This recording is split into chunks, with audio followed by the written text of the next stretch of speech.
Removing a bathroom exhaust fan cover is easy, and in this video I'll show you exactly what you need to know. The cover is simply held in by spring-loaded clips, so grab the edges and gently pull it down until it stops. And these are the clips I'm talking about. Yours might look slightly different than mine, but what you want to do is squeeze the two sides together to release it. With this one down, I can give you a better angle on the other side as I detach the clip. Just squeeze it so the hooks on the ends can slide out. My fan housing is made of plastic, but if you have a metal housing, the process is the same.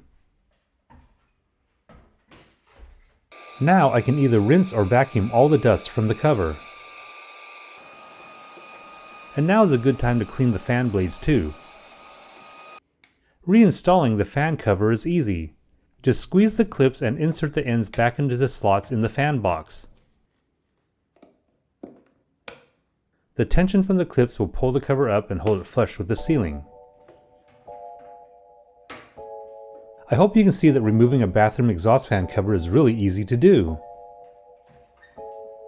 If this video was helpful, please give me a thumbs up and hit the subscribe button to stay up to date on all my DIY videos.